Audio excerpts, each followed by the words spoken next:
Hello साथियों। आज हम सीसीएस एलटीसी यानी लीव ट्रैवल कंसेशन रूल्स 1988 को स्टडी करने वाले हैं। और इस बार हम एम्स सीआरई में कम से कम 4 से 5 क्वेश्चंस इससे एक्सपेक्ट कर सकते हैं। और मैंने इससे पहले GFR, leave rules, CCS CCA rules और ऑफिस प्रोसीजर पे मैंने वीडियो बनाई है जो आप प्लेलिस्ट में जाकर देख सकते हैं। So let's start CCS LTC rules. इसके तहत जो गवर्नमेंट एम्प्लॉयज़ हैं, सेंट्रल गवर्नमेंट एम्प्लॉयज़, उनको हर 4 साल में एक बार ऑल इंडिया जाने का और एक ब्लॉक में होम टाउन जाने का मौका मिलता है। तो इसको हम डिटेल में स्टडी करते हैं। बहुत इंपॉर्टेंट क्लास होगी, सो ध्यान से देखते हैं। राइट। सो सबसे पहले हम एलिजिबिलिटी देख लेते हैं। तो जिस एम्प्लॉई की 1 साल की कंटिन्यूस सर्विस हो गई है वो एलिजिबल है। राइट। और जो अनऑथराइज्ड अब्सेंस का पीरियड है, जो FR 17A के तहत पेनल्टी लगाई जाती है, उसको ब्रेक इन सर्विस माना जाता है। अनऑथराइज्ड अब्सेंस होती है, मान लो बिना एप्लीकेशन के कोई एम्प्लॉय छुट्टी पे चला गया। तो मान लो उसने ज्वाइन यहाँ किया था किसी पर्टिकुलर डेट को, यहाँ उसने सर्विस की और यहाँ इसका ब्रेक आ गया।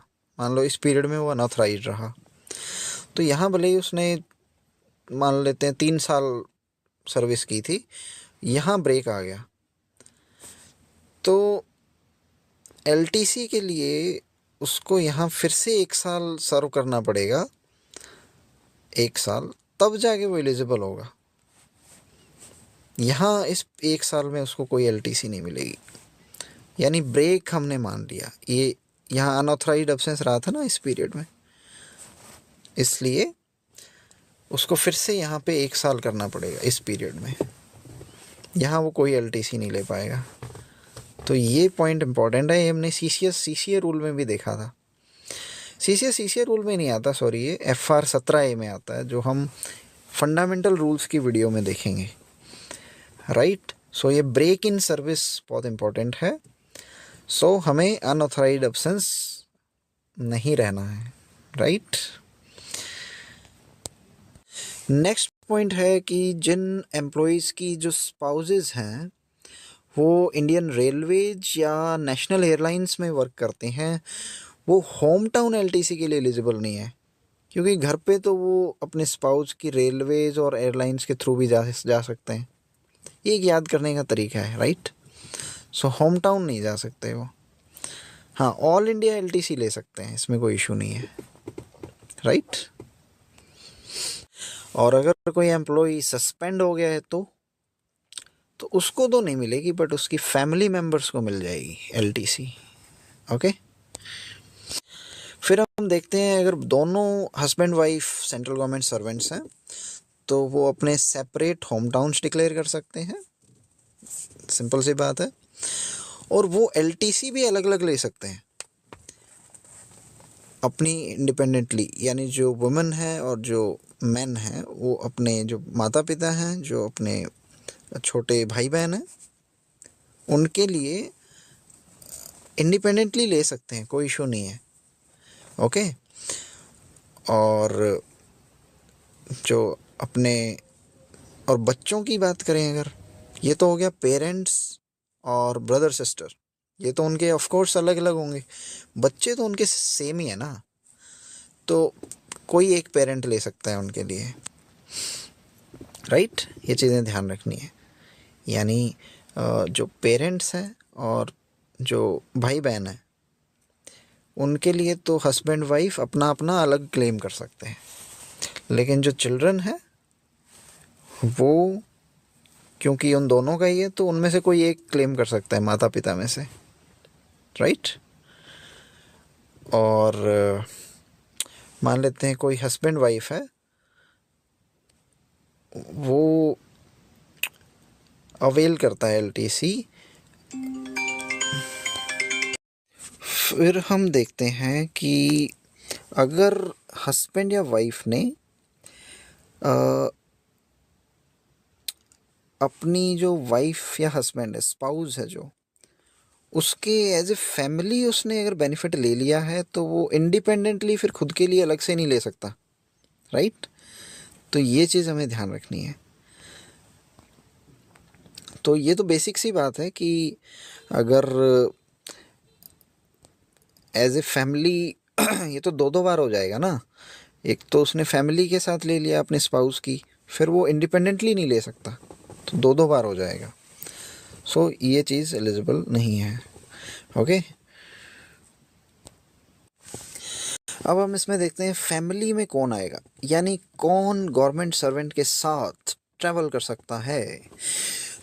सो वो होगा उसकी वाइफ और हस्बैंड तो होंगे ही, यानी स्पाउज, और कोई दो बच्चे उनके अनमैरिड होने चाहिए, वो अनमैरिड चिल्ड्रन और स्टेप चिल्ड्रन जो कि डिपेंडेंट हो, राइट। यानी गवर्नमेंट सर्वेंट, उसकी वाइफ और हस्बैंड और इनके दो बच्चे। ओके, इसके अलावा और कौन जा सकता है? अनमैरिड तो हमने देख लिया, क्या मैरिड डॉटर्स वो भी हैं? बट वो डिवोर्स्ड होनी चाहिए, अबेंडन्ड होनी चाहिए, सेपरेटेड होनी चाहिए, यानी उनका कोई हस्बैंड नहीं होना चाहिए, तो वो गवर्नमेंट सर्वेंट के साथ एलटीसी पे जा सकती है, राइट। इसके बाद है माता पिता, गवर्नमेंट सर्वेंट के पेरेंट्स और स्टेप पेरेंट्स, ओके, जो कि डिपेंडेंट हो, हॉली डिपेंडेंट। उसके बाद ब्रदर्स भी हैं क्या, माइनर ब्रदर्स, छोटे भाई, अनमैरिड, राइट, या डिवोर्स्ड हो, अबेंडेंड हो, सेपरेटेड हो from there husbands.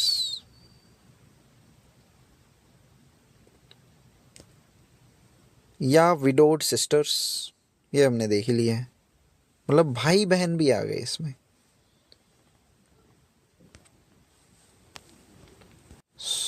So basically हमने यहाँ देखा था मैरिड डॉटर्स जिन्होंने डिवोर्स ले लिया, मैरिड सन जैसा कुछ भी नहीं है यहाँ पे, ये ध्यान रखना है, जो विदुर हो गया हो, राइट। यानी डॉटर्स और सिस्टर्स के लिए बड़ा विशेष है, यहाँ आप देख सकते हैं सिस्टर्स, ऊपर हमने डॉटर्स का देखा था। अगर सिस्टर्स हो यानी ये गवर्नमेंट एम्प्लॉई है, इसकी सिस्टर और इसकी डॉटर्स, ये भले ही दोनों मैरिड क्यों ना हो, बट अगर ये डिवोर्स्ड है, अबेंडेंड है, सेपरेटेड है, तो ये भी जा सकती हैं, ओके। लेकिन मेल के केस में ऐसा बिल्कुल भी नहीं है, उसका अगर बेटा हो या भाई हो जो कि जिसकी शादी टूट गई हो, डिवोर्स हो गया हो, अबेंडेंड हो, ऐसा कुछ भी नहीं है, राइट। वुमेन को स्पेशल यहाँ पे रखा गया है, ओके। सो एक बार फिर से हम देख लेते हैं, ये गवर्नमेंट सर्वेंट हो गया हमारा, गवर्नमेंट सर्वेंट, इसके स्पाउस तो जाए ही जाएगी, स्पाउस, इसके पेरेंट्स जाएंगे जो कि ऊपर हो गए, इसके जो चिल्ड्रन है वो जाएंगे, राइट। फिर इसकी जो डॉटर, ये अनमैरिड चिल्ड्रन है, अनमैरिड, और फिर मैरिड कौन कौन, डॉटर और सिस्टर, ये भी जाएंगे, ओके। बस एक चीज़ ध्यान रखनी है कि जो मैरिड डॉटर्स हैं वो डिवोर्स्ड, अबेंडेंड और सेपरेटेड होनी चाहिए। और इसके अलावा एक और है बस, अनमैरिड माइनर ब्रदर्स, यानी भाई भी जा सकता है, और अनमैरिड सिस्टर तो है ही है, अनमैरिड सिस्टर तो सारी हैं, अनमैरिड के अलावा डिवोर्स्ड, अबेंडन्ड वगैरह वगैरह, राइट। बस हमने ऊपर देखा था कि 2 से ज़्यादा बच्चों को नहीं मिलेगा, बट अगर मान लो ट्विन्स पैदा हो गए सेकेंड टाइम, तो उस केस में मिल जाएगा। ओके। और सिर्फ एक वाइफ को ही फैमिली की डेफिनेशन में मिलेगा। दूसरी वाइफ को तब मिलेगा अगर वो लीगली वेडेड है। अगर उनकी मैरिज इलीगल है, जैसा हिंदू मैरिज एक्ट में होता है, तो वो एलटीसी का बेनिफिट नहीं ले सकती। ओके, सो एक ही वाइफ को मिलेगा। और ये हमने देख ही लिया। मल्टीपल बर्थ यानी ट्विन्स अगर पैदा हुए सेकेंड टाइम में, तो तीनों बच्चों को मिलेगा, राइट। एक चीज़ और ध्यान रखनी है कि हमने बात की थी कि जो सिस्टर्स हैं, अगर वो अबेंडन्ड है, डिवोर्स्ड है, सेपरेटेड है, उनको खुद को तो मिलेगा बट उनके बच्चों को नहीं मिलेगा। ये हमें ध्यान रखना है। ओके, सिस्टर्स की बात कर रहे हैं हम। सो कुछ इम्पॉर्टेंट पॉइंट्स हैं जो कि बहुत इम्पॉर्टेंट है, वो हम देख लेते हैं। सो मान लो मुझे अपने लिए एलटीसी अलग लेनी है और फैमिली वालों को अलग लेनी है, फैमिली वालों का अलग प्लान है, तो क्या ये पॉसिबल है? बिल्कुल पॉसिबल है। मैं खुद अपना अलग ट्रिप बना सकता हूँ, फैमिली अपना अलग टाइम पे ट्रिप बना सकती है। ओके, अलग अलग ओकेजन्स पे। फैमिली जो है वो 1 और मोर ग्रुप्स में भी जा सकती है। मान लो फैमिली का कुछ हिस्सा इधर चला गया, कुछ हिस्सा इधर चला गया, 2 बंदे इधर, 2 बंदे इधर, ऐसे भी किया जा सकता है, कोई इशू नहीं है। फिर हम देखते हैं छुट्टियों के दौरान लिया जा सकता है क्या? तो किसी भी लीव के दौरान लिया जा सकता है एलटीसी, जैसे कि study leave, casual leave, special casual leave and child care leave के साथ भी।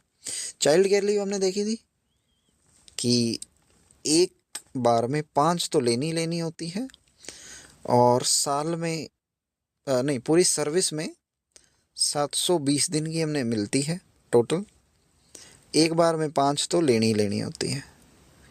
ये मिलती है सिर्फ वुमेन को, और मैन जो कि सिंगल है उसको, सिंगल मैन को, राइट। ये हमें चाइल्ड केयर लीव देखा था, तो इसके दौरान भी हम ले सकते हैं। और स्टडी लीव के दौरान सिर्फ होम टाउन के लिए मिल सकती है, प्लेस ऑफ स्टडी से।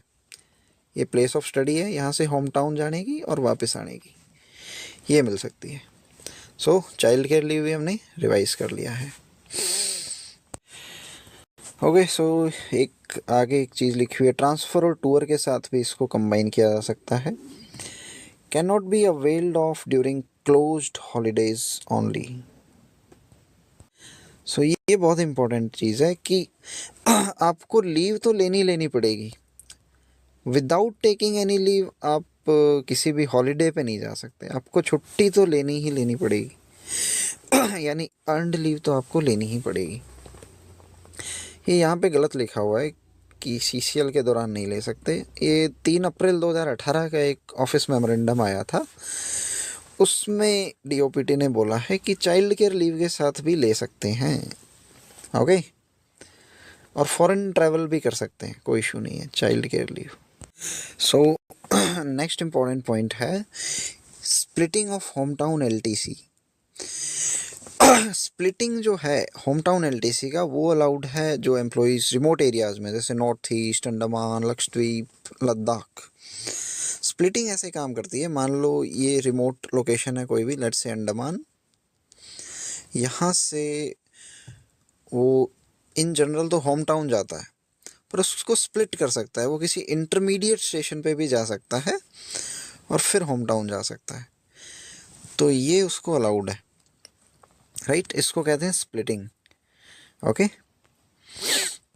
इसके बाद जो फ्रेश रिक्रूट्स होते हैं, फ्रेश रिक्रूट्स, उनको हर साल एवरी ईयर उनको एलटीसी मिलती है, बट वो उसको कैरी फॉरवर्ड नहीं कर सकते। ओके, जिस साल में वो एलिजिबल हैं उसी साल में ही लेनी पड़ेगी। सो उनको 8 साल तक मिलती है लगातार, राइट। 8 साल तक लगातार उनको एलटीसी मिलती है हर साल। यूजुअली होता है चौथे साल में ऑल इंडिया मिलती है, और यहाँ एक ब्लॉक आता है उसमें होम टाउन मिलती है। तो 4 साल में एक होम टाउन, एक all India. But fresh recruits को हर साल मिलती है 1 2 3 4 5 6 7 8 ऐसे। ओके। एक चीज़ यहाँ और इम्पोर्टेंट बता सकता हूँ कि जो 4 साल के ब्लॉक में एक जो होम टाउन एलटीसी है उसको कन्वर्ट करवाया जा सकता है। कहाँ जाने के लिए? Ladakh, North East, Andaman, right. So ये भी बहुत इम्पोर्टेंट है। एक क्वेश्चन ये आ सकता है कि क्या फैमिली के कुछ मेंबर्स होम टाउन की ले रहे हैं और कुछ एनीवेयर इन इंडिया ले रहे हैं, तो क्या ये अलाउड है? बिल्कुल अलाउड है, नो इश्यूज। और फ्रेश रिक्रूट्स के बारे में हम देख ही चुके हैं, उनको 8 बार मिलती है, हर साल जा सकते हैं वो अलॉन्ग विद देयर फैमिलीज़।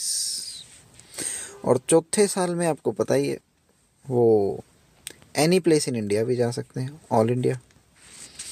यानी 1 2 3 4 चौथे ब्लॉक में ऑल इंडिया, 5 6 7 8 यहाँ भी ऑल इंडिया, ये बाकी होम टाउन। 8 साल तक फुल मौज, राइट। फिर हम एंटाइटलमेंट्स देख लेते हैं। ये सेम रहेगी एज ऑन टूर या ट्रांसफ़र। इसको हम अभी स्किप करते हैं, बाद में देखेंगे। और एक चीज़ यहाँ ध्यान रखनी है कि अगर कोई एम्प्लॉई एयर जर्नी करता है जो कि एयर जर्नी के लिए एंटाइटल्ड भी नहीं है, तो क्या किया जाएगा? तो उसको ट्रेन का फेयर दिया जाएगा, राइट। प्रीमियम ट्रेन से आप ट्रैवल नहीं कर सकते, जो बहुत हाई फाई ट्रेन होती हैं।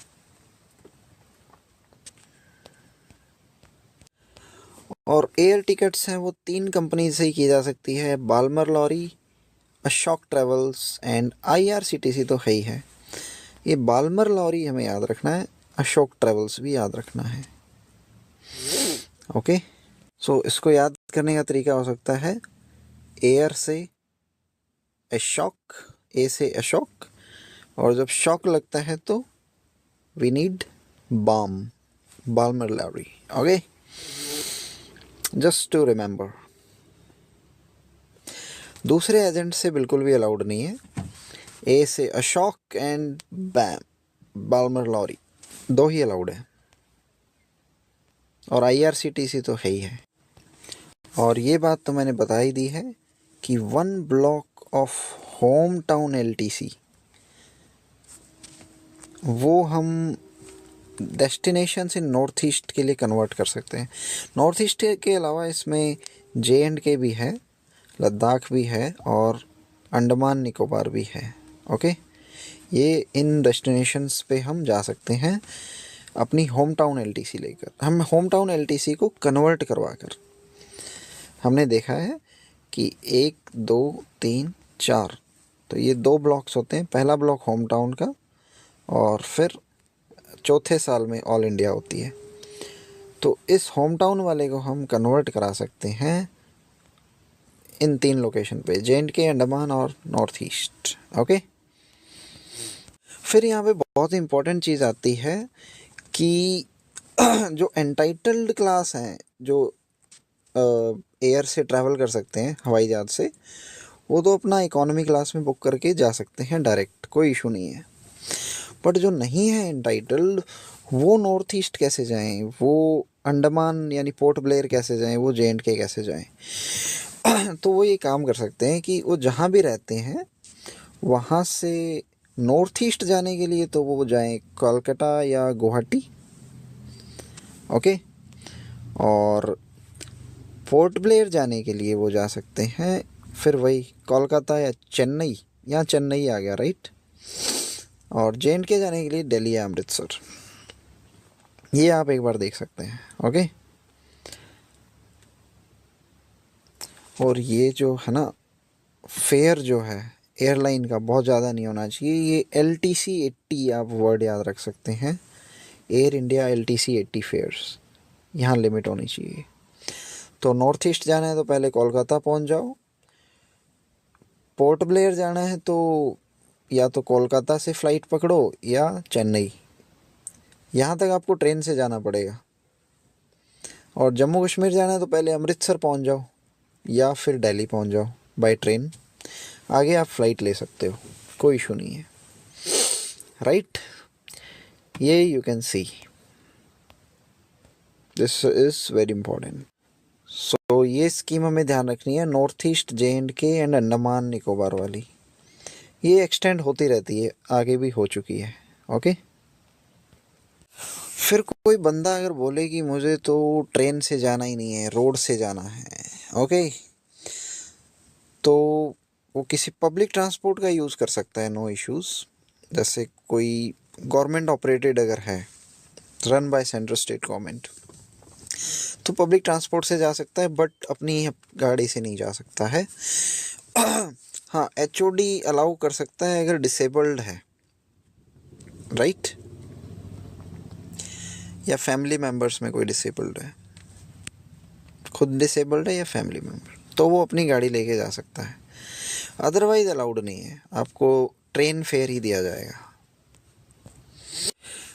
और फिर हम बात करते हैं, अगर किसी ने शॉर्टेस्ट रूट नहीं अपनाया है, कोई लॉन्ग रूट लेके गया है और डिफरेंट मोड्स ऑफ कन्वेंस में गया है, तो उसको जो दी जाएगी वो प्रोपोर्शनेटली दी जाएगी शॉर्टेस्ट डिस्टेंस के लिए ही, भले ही वो कोई भी रूट अपना के गया हो, राइट।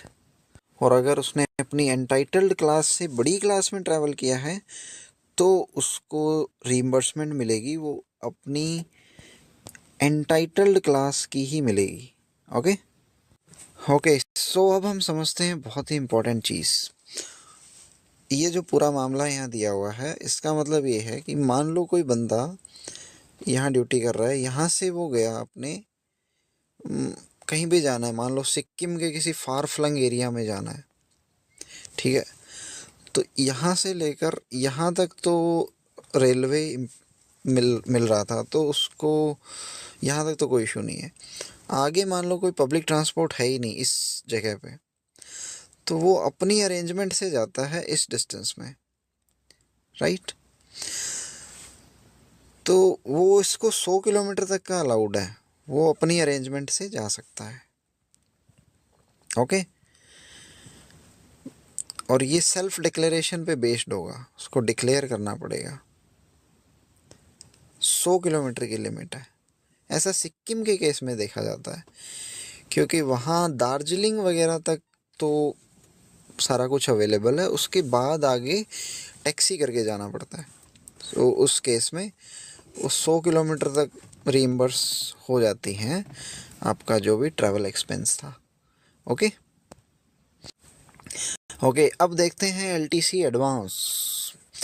सो एम्प्लॉयज़ ले लेते हैं एडवांस कि भाई हमें जर्नी करने से पहले ही पैसा दे दो, राइट। तो टोटल जो फेयर है उसका 90% एडवांस ले सकते हैं आप। ओके, और 90% जो है वो आउटवर्ड और रिटर्न जर्नी दोनों के लिए है। बस छुट्टियां 90 दिन से ज़्यादा की ना ली हुई हो, पता चले वापस लौटे ही नहीं, रीइंबर्समेंट पहले ही ले गए, ऐसा नहीं होना चाहिए, राइट। और एक चीज़ ध्यान रखनी है कि 10 दिन के अंदर अंदर एडवांस लेने के टिकट्स वगैरह दे देनी है कॉम्पिटेंट अथॉरिटी को। 3 डिजिट्स याद रखनी है, एक तो 90% of the fair both outward and inward, और ये जो है 10 दिन के अंदर अंदर टिकट्स दे देनी है, राइट। और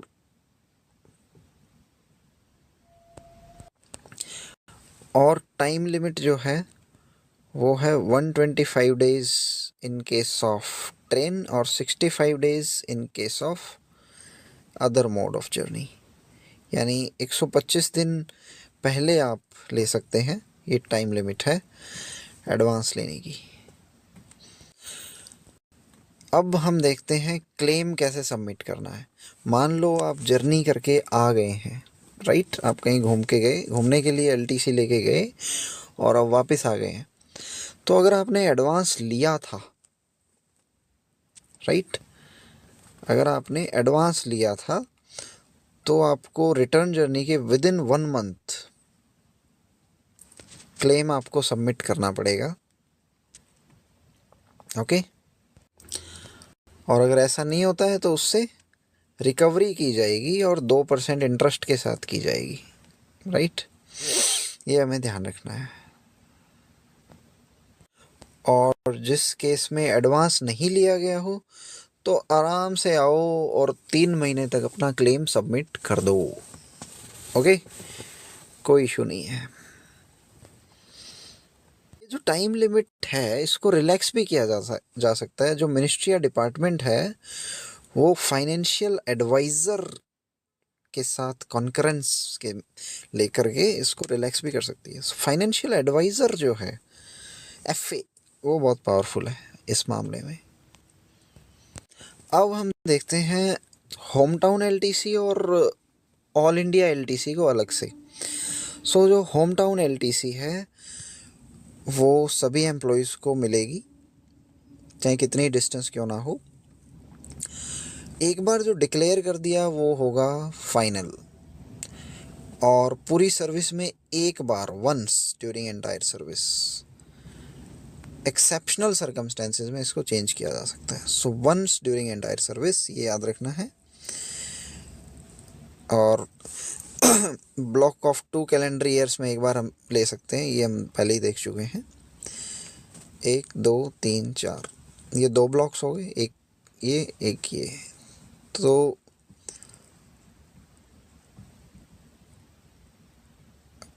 इसमें एक बार हम ले सकते हैं, राइट, ये वाली ले ली जैसे कि, राइट।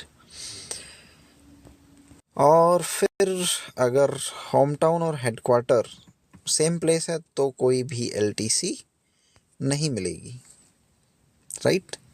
जब होम वही है जहाँ वो जॉब करता है तो फिर घर जाने की नीड ही क्या है, तो अपना लोकल डेली जा ही रहा है, राइट, कॉमन सेंस। फिर हम देखते हैं LTC to any place in India. पहले हमने होम टाउन देखी। ये जो है ये भी 4 साल के ब्लॉक में एक बार ले सकते हैं, right, in A block of 4 years। और ये पुराना है तो इसमें पुराना ब्लॉक 2014-17 है। तो इसको हम कुछ इस तरह से समझ सकते हैं। पहले हमें ब्लॉक समझना पड़ेगा। जैसे कि मान लेते हैं जो 14-17 का ब्लॉक है, तो 1 जनवरी से लेकर के 1 जनवरी 2000 लेट्स से जो भी ईयर है 2016 से 31 दिसंबर तक जर्नी जो है वो कर लेनी है उस पर्टिकुलर ब्लॉक के। तो 1 जनवरी से 31 दिसंबर, ये याद रखना है। एक कैलेंडर ईयर होता है ये, एक ब्लॉक जो है, ओके। कहीं भी जाया जा सकता है, any place in India, mainland में भी और ओवरसीज़ यानी अंडमान है, लक्षद्वीप है, जैसे कि ओशियंस को क्रॉस करके जाना पड़ता है इंडियन ओशन को, राइट। और जो एम्प्लॉइज़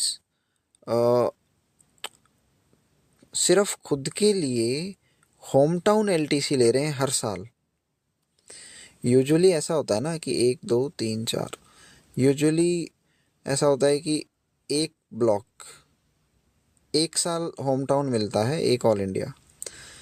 तो कुछ एम्प्लॉइज़ ऐसे होते हैं जो बहुत दूर रहते हैं, वो कहते हैं कि हमें आप ये होम टाउन और ऑल इंडिया मत दो, आप हमें हर साल होम टाउन दे दो इसकी जगह पे, ये भी होम टाउन, ये भी होम टाउन, ये भी होम टाउन, ये भी होम टाउन। तो इनको ऑल इंडिया एलटीसी नहीं मिलेगी, राइट, ये याद रखना है। बाकी मेनलैंड और ओवरसीज़ कहीं भी जा सकते हैं, कोई इशू नहीं है, राइट। ये हो गया हमारा एनी प्लेस इन इंडिया। एक चीज़ और ध्यान रखनी है कि जो गवर्नमेंट सर्वेंट है और जो फैमिली मेम्बर है, क्या वो अलग अलग जगह विजिट कर सकते हैं? नहीं, ऐसा ज़रूरी नहीं है। वो डिफरेंट प्लेसेस पे जा सकते हैं। मतलब गवर्नमेंट सर्वेंट कहीं चला गया, फैमिली कहीं चली गई, और डिफरेंट बैचेस में भी जा सकते हैं वो, राइट। कुछ बंदे किसी अलग टाइम पीरियड पे कहीं और चले गए, कुछ बंदे किसी और टाइम पीरियड पे कहीं और चले गए। हाँ, विद इन 6 मंथ्स पूरी करनी है वो जर्नी, राइट। और जो ईयर है वो भी डिफरेंट हो सकता है। मान लो मेंबर्स ऑफ फैमिली जो हैं, फैमिली मेंबर्स, वो अलग ईयर में ट्रैवल कर रहे हैं सेम ब्लॉक के, और जो गवर्नमेंट सर्वेंट है वो अलग में कर रहा है, कोई इशू नहीं है। और जो जहाँ जाना है वो तो ऑफ कोर्स हम कंट्रोलिंग अथॉरिटी को एडवांस में बताएंगी, राइट। कैरी फॉरवर्ड का भी देख सकते हैं। मान लो किसी कारणवश मैं 1 2 3 4 इस पीरियड में मैं कोई भी एलटीसी नहीं ले पाया, तो क्या मैं इसको जो आगे आने वाले 4 ब्लॉक, ये जो होगा पूरा ब्लॉक, इसमें ले सकता हूँ? तो इसके मैं पहले साल तक ले सकता हूँ, बस पहले ईयर में। यानी यहाँ नहीं ली तो इसमें कैरी फॉरवर्ड करवा लो, इस पर्टिकुलर ईयर में बस, राइट। ये ध्यान रखना है। फिर हम बात करते हैं एलटीसी फॉर एस्कॉर्ट, यानी जो हैंडीकैप्ड एम्प्लॉई हैं, जो कि सिंगल हैं, मैरिड नहीं है, उनके साथ एस्कॉर्ट भी जा सकता है, जो उनका साथ निभाएगा, जो उनको लेके जाएगा, राइट। बट उसकी कंडीशन ये है कि नेचर ऑफ फिजिकल डिसेबिलिटी ऐसी होनी चाहिए कि जिसके कारण ज़रूरी हो गया है कि एस्कॉर्ट लेके ही जाना पड़ेगा और कोई रास्ता ही नहीं है। इसके अलावा उसके साथ कोई अडल्ट फैमिली मेम्बर नहीं होना चाहिए, राइट। और कोई और एम्प्लॉय उसको एकम्पनी नहीं कर रहा है, ये भी हो सकता है। और प्रायर अप्रूवल तो लेना ही लेना होता है, राइट, हर ओकेजन पे। और कोई कंसेशन अगर मिल रही है, पब्लिक रेलवे बस सर्विस, तो वो अवेल कर सकते हैं, ओके। सो अगर कोई पर्सन मिसयूज़ करता है तो डिसिप्लिनरी एक्शन लिया जाएगा, और जो क्लेम है उसको रोक लिया जाएगा, विद हेल्ड कर लिया जाएगा, और कोई आगे एलटीसी फैसिलिटी अलाउ नहीं की जाएगी जब तक कि पेंडेंसी है। वो केस अभी पेंडिंग है, फाइनल डिसीजन नहीं आया, राइट। तो विद हेल्ड कर दिया, रोक लिया है एक बार के लिए, बाद में दे सकते हैं, बाद में पता चलेगा कि वो गिल्टी है या नहीं। तो अगर मान लो गिल्टी नहीं पाया जाता है, तो जो क्लेम हमने रोका था वो वापस से दे दिया जाएगा उसको, और आने वाले जो हैं वो उसमें एडजस्ट कर देंगे फाइनली, राइट। और अगर वो गिल्टी पाया जाता है तो जो क्लेम था उसको डिसअलाउ कर देंगे, यानी देंगे ही नहीं। और आने वाला एक होम टाउन और एक ऑल इंडिया, ये दोनों ही उसको नहीं मिलेंगे। होम टाउन भी नहीं मिलेगा आने वाला एक, और एक ऑल इंडिया, ये नहीं मिलेंगे उसको। और अगर ग्रेव मिसयूज़ किया है तो फिर जो इसके आगे और फर्दर जो आने वाले हैं वो भी नहीं देंगे। और जो सीसीए रूल है उसके तहत और पेनल्टी भी लगाई जा सकती है। तो मिसयूज हमें नहीं करना है। मिसयूज इस तरह से होता है कि जैसे मान लो क्लेम ले लिया है सारा और जर्नी की नहीं, पता चला वो वहाँ गया ही नहीं, टिकट्स कैंसिल करवा दी, ऐसा भी हो सकता है। तो जो कॉम्पिटेंट अथॉरिटी है उसको क्रॉस वेरीफाई कुछ कुछ कर लेनी चाहिए ताकि इस तरह का मिसकंडक्ट ना हो, राइट। इसके बाद हम बहुत ही इम्पोर्टेंट पोर्शन पे आ गए हैं, राइट। सो हम बात करेंगे एनकैशमेंट की, encashment of earned leave. Earned leave हमने देखा था कि पूरे साल में हमें 30 मिलती है और पूरी सर्विस में हम 300 एक्यूमुलेट कर सकते हैं, जो हमें रिटायरमेंट पे एनकैश कराते हैं। एनकैशमेंट यानी जो एक लीव है, यानी एक दिन का सैलरी का पैसा आपका, कुछ कुछ ऐसा समझे आप, राइट। तो ये हमने देखा साल की 30 मिलती है हमें और पूरी सर्विस में 300। तो एनकैशमेंट क्या हम एलटीसी के दौरान करा सकते हैं? बिल्कुल करा सकते हैं। कुछ कुछ कितनी करा सकते हैं? 10 डेज़ की, 10 दिन की अर्नड लीव करा सकते हैं एक बार में, और ऐसे ऐसे करके आप 6 बार यानी 60 दिन की टोटल पूरे करियर में। यानी कि मैक्सिमम अगर देखा जाए पूरे सर्विस में हम, तो इफ़ेक्टिवली 300 तो ये हम करा रहे हैं और 60 ये हम एलटीसी के बहाने भी करा सकते हैं, राइट। राइट, ये बहुत इंपॉर्टेंट चीज़ है। सो टोटल 360 हो जाता है इफ़ेक्टिवली। सो ये 10 डेज़ हमें ध्यान रखना है, क्योंकि आप इसको ऐसे भी ध्यान रख सकते हो, क्योंकि बंदा एलटीसी लेके छुट्टी पे जा रहा है तो कम से कम 10 दिन तो रह के आएगा ही, तो 10 दिन की अर्नड लीव भी वो एनकैश करा लेता है, ऐसे याद रख सकते हैं, राइट। एक चीज़ और भी हमें ध्यान रखनी है कि जितनी दिन की हमें एनकैशमेंट लिया है, कम से कम उतने दिन की हमें छुट्टी भी लेनी पड़ेगी, यानी अर्नड लीव लेनी पड़ेगी उतनी। मान लो किसी ने 10 दिन का एनकैशमेंट ले लिया तो उसको 10 ईएल भी अवेल करनी पड़ेगी, राइट। Let's move forward. तो एक बहुत इंपॉर्टेंट चीज़ और देखनी है हमें यहाँ पे कि मान लो एनकैश कराने की भी एक कंडीशन है कि मान लो मैंने लेट्स से 10 दिन की एनकैश करवा ली, 10 दिन की छुट्टी मैंने ले ली, राइट। ये हो गया एनकैश, ये मैंने 10 ईएल अवेल कर ली, 10 और 10 20, इन सबको मिलाने के बाद मेरे ईएल अकाउंट में 30 दिन की छुट्टियां तो बचनी ही बचनी चाहिए, तभी ये सब अलाउड है। मान लो ये सब लेने के बाद यहाँ मान लो 28 बच रही है, तो कॉम्पिटेंट अथॉरिटी मना कर देगी कि कोई एनकैशमेंट नहीं दिया जाएगा, राइट। 30 लीव्स तो बचनी ही चाहिए हमारे बैलेंस में, लीव बैलेंस में, और दोनों हस्बैंड वाइफ ले सकते हैं, कोई इशू नहीं है। 60 दिन हस्बैंड ले सकते हैं, 60 दिन वाइफ, राइट। फिर एनकैशमेंट के केस में एक चीज़ और ध्यान रखनी है। मान लो एक पर्टिकुलर ब्लॉक में जो गवर्नमेंट एम्प्लॉई है वो किसी और टाइम पीरियड पे कहीं और जा रहा है और उसके फैमिली मेम्बर्स कहीं और जा रहे हैं, एम्प्लॉई कहीं और, फैमिली मेम्बर कहीं और, तो एनकैशमेंट इन दोनों में से किसी एक में ही ली जा सकती है। ऐसा नहीं कि यहाँ भी एनकैशमेंट ले ली, यहाँ भी ले ली।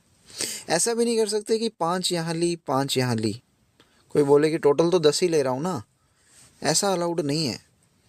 अगर 5 यहाँ ले ली है तो यहाँ फिर बिल्कुल भी अलाउड नहीं है, एक ही बार अलाउड है बस, राइट। और मान लो कोई एम्प्लॉय जर्नी कर ही नहीं पाता है, एनकैशमेंट ले बैठा है, तो उसको वापस करना पड़ेगा सारा पैसा विद 2% इंटरेस्ट, राइट। फ्री की एनकैशमेंट अलाउड नहीं है यहाँ पे। सो हमें ध्यान रखना है एनकैशमेंट हम 10 एक बार ले सकते हैं, टोटल पूरी सर्विस में 60 ले सकते हैं, और लेने के बाद 30 छुट्टियां क्रेडिट में तो होनी ही चाहिए, राइट। 10 हम ले सकते हैं एक बार में 60, क्या था, पूरी सर्विस में। और ये जो 10 हमने ली है 10 एनकैशमेंट करवाई है हमने यहाँ, प्लस मान लो कुछ अवेल कर ली, इसके बाद जो फाइनल बैलेंस बचता है वो 30 तो होना ही चाहिए एटलीस्ट, राइट। सो ये कुछ इंपॉर्टेंट चीज़ें हैं जो हमें ध्यान रखनी है। इसके अलावा बहुत इंपॉर्टेंट और चीज़ें थी, जैसे कि अगर एडवांस लिया है तो हमें 30 डेज़ में क्लेम सबमिट करना है, एडवांस नहीं लिया है तो हमें 3 मंथ्स का टाइम मिलता है, ये भी याद रखना है। इसके बाद क्वेश्चंस हैं, आप ये अटेम्प्ट कर सकते हैं कि सीसीएस एलटीसी रूल्स किस पे अप्लाई होते हैं, ये आप अपने लेवल पे रिसर्च करेंगे, थोड़ा गूगल करेंगे। सीसीएस एलटीसी रूल्स किस पे अप्लाई नहीं होते हैं, ये भी आप अपने लेवल पे देखेंगे, ओके। और फिर हम चलते हैं, what is the minimum service, minimum service कितनी चाहिए, you can try to answer.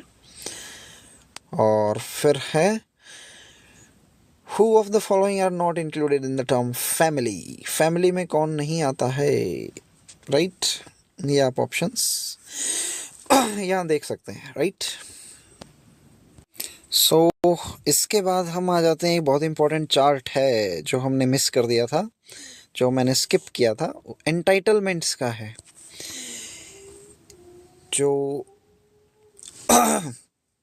यहाँ पे आप देख सकते हैं, एयर का हम पहले देख लेते हैं। तो ये 5400 ग्रेड पे से शुरू होता है, यानी level 10 and above, no not even 10, further like 12 से शुरू होता है by year,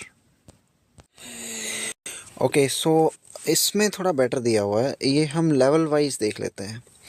level 5 and below का आप यहाँ देख सकते हैं, एसी 3 टियर इनको अलाउड होता है, या AC chair car, right. Level 6 to 11 तक, यानी डबल एओ सब आ गए इसमें, जाओ भी, जूनियर एओ लेवल 6 पे होता है ना, जूनियर एओ, डबल एओ लेवल 7, सेक्शन ऑफिसर 8 से 9, और एडमिन ऑफिसर लेवल 10, और सीनियर एओ लेवल 11। ये सारे एसी 2 टियर के लिए एलिजिबल हैं।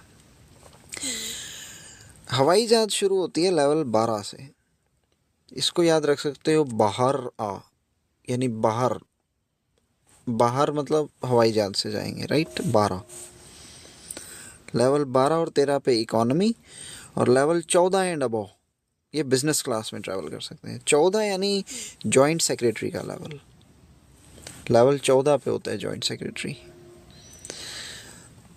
जो कि सीनियर आईएएस होता है, तो उसको तो बिजनेस क्लास मिलेगी मिलेगी।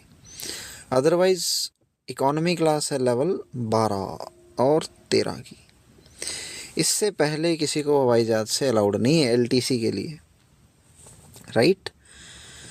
6 से 11 एसी 2 टियर से ट्रैवल करेंगे, मतलब यूँ समझो एमसीआरई के थ्रू जो जूनियर ऑफिसर्स लग रहे हैं और उनके 2 सीनियर्स, यानी यूँ समझो याद रखने के लिए, एसी 2 टियर से कौन कौन ट्रैवल करेगा, 1 मिनट, जाओ लेवल 6 और डबल एओ, ये 2 हो गए, और 2 इनके आगे वाले एओ और सीनियर एओ, ये लेवल 6, लेवल 7, लेवल 10, लेवल 11, यानी 6 से 11 तक एसी 2 टियर में जाएंगे। और 6 से नीचे वाले जो हैं वो सारे जाएंगे 3 टियर, एसी 3 टियर में, राइट। और मैं कहूँ अगर हवाई जहाज किसको अलाउड है, बाई एयर ट्रैवल करेंगे 12, 13, 12 एंड अबव, ओके। एक चीज़ और ध्यान रखनी है कि ये जो 6 से 8 वाला लेवल है ना, ये टीए रूल्स की अगर हम बात करें, वहाँ तो ये एयर ट्रैवल कर सकते हैं, बट एलटीसी में नहीं कर सकते हैं, राइट? ये याद रखना है।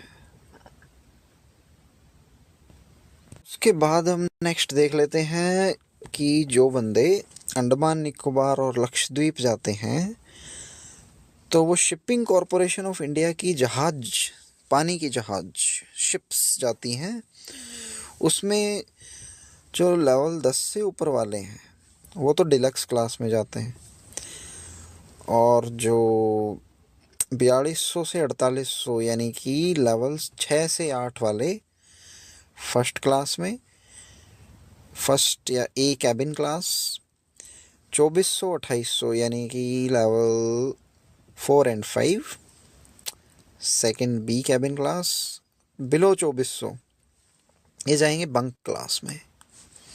बिलो 2400 यानी लेवल 4 से नीचे वाले, 1 2 3। तो ये हायरार्की भी थोड़ी याद रखनी है, इतनी इम्पोर्टेंट नहीं है, राइट? आप इसमें बस 2 याद रख लो कि डिलक्स क्लास किसकी है, लेवल 10 एंड अबव, डिलक्स यानी कि लेवल 10, 10 मतलब डिलक्स, ओके? बंक मतलब यूडीसी से नीचे वाले जितने भी हैं, बंक का मतलब है बिलो 2400, यूडीसी से नीचे वाले हैं। सो इसी के साथ हमारा एलटीसी रूल्स ख़त्म होता है, और हम बाकी की जो वीडियोस हैं वो आशीष सिहाग एनालिसिस पे हम चैनल पे जाके जो बाकी की प्लेलिस्ट है आप यहाँ देख सकते हैं। This is the playlist part. यहाँ आप प्लेलिस्ट पे क्लिक करें, और ये जो सीशियस रूल्स मैराथन मैंने बनाई हुई है, यहाँ पे आप जाके बाकी वीडियोस देख सकते हैं। सो इसके अंदर बेसिकली मैंने अभी तक लीव रूल्स पे मैराथन बना दी है, सीसीए रूल मैंने बना दिया है जिसमें पेनल्टी वगैरह लगाई जाती है, डिसिप्लिनरी प्रोसीडिंग्स चलती है, और जीएफआर जो कि बहुत इंपॉर्टेंट टॉपिक है, इस पे भी मैंने बना दी है। जीएफआर में एक चीज़ मैं बता देता हूँ, कहीं आपको थोड़ा सा कन्फ्यूज़न हो जाए, कुछ लिमिट्स इसमें होती हैं, जैम वगैरह की जो लिमिट्स हैं वो थोड़ी सी चेंज हो गई है, आप एग्ज़ाम से पहले देख लेना। जैसे कि जैम में 50,000 से नीचे का कोई प्रोडक्ट लेना है तो उसमें टेंडर की नीड नहीं है। पहले ये लिमिट 25,000 हुआ करती थी, ये क्वेश्चन आया था पहले। तो कुछ लिमिट्स हैं वो आप एक बार रिवाइज ज़रूर कर लेना। मैं इस पर एक वीडियो भी ले आऊँगा जिसमें लिमिट्स जो नई चेंज हुई है वो हम डिस्कस कर लेंगे, राइट? इसके अलावा मैंने ऑफिस प्रोसीजर पे भी वीडियो डाली है, तो आप ऑफिस प्रोसीजर की वीडियो बहुत इंपॉर्टेंट है, इसे मिस नहीं करना है, ये ज़रूर देख के जानी है। और जीएफआर भी बहुत ज़्यादा इम्पोर्टेंट है, राइट? और एमसीआरई Q&A में मैंने डाला है, बहुत सारी क्वेरीज मैंने रिजॉल्व की हैं, और जितनी मैं रिजॉल्व की है उससे ज़्यादा और आ जाती हैं। 300 से ज़्यादा क्वेरीज आई हुई हैं। मैं वो भी इसका Q&A का पार्ट 3 जल्दी लेकर आऊँगा, उसमें सारी क्वेरीज रिजॉल्व कर दी जाएंगी, राइट? और भी कोई क्वेरीज हों तो आप कमेंट कर सकते हैं इस पर, मैं बिल्कुल वीडियो लेके आऊँगा इस बार, सबके नाम के साथ लेके आऊँगा, यानी जो जो क्वेरी पूछेंगे उनका नाम भी इस बार बोला जाएगा ताकि क्लैरिटी रहे, ट्रांसपेरेंसी रहे, ओके? इसके अलावा नेक्स्ट वीडियो जो आने वाली है उसका भी डिस्कस कर लेते हैं। FR/SR, एक वीडियो FR की आएगी, एक वीडियो SR की आएगी। ये वीडियोस बहुत इंपॉर्टेंट होने वाली हैं। इसके अलावा कंडक्ट रूल, इस पे भी हम वीडियो बनाएंगे। सो ये आने वाली मोस्ट इम्पॉर्टेंट वीडियोस हैं। और एक वीडियो और बच जाएगी हमारी पेंशन रूल्स, इससे बहुत सारे क्वेश्चन आए थे पिछली बार, बहुत सारे आए थे, इसको हम बिल्कुल भी स्किप नहीं कर सकते हैं। FRSR तो हमारा सिलेबस में लिखा हुआ ही है साफ साफ, इसको तो करना ही है। वैसे मैं बता दूं LTC रूल FRSR का ही पार्ट है, बट इसको अलग बना दिया गया है अभी। ये सब चीज़ें हमारी प्लानिंग है। 26 फरवरी को एग्ज़ाम है, उससे पहले हम बहुत सारी चीज़ें कवर कर लेंगे, राइट। मोस्ट ऑफ द चीज़ें जनवरी मंथ में ही कवर कर लेंगे। आपको रिवाइज करने का भी टाइम मिल जाएगा। इसी के साथ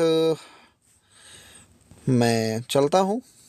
I will see you in the next video. Okay, so goodbye, take care.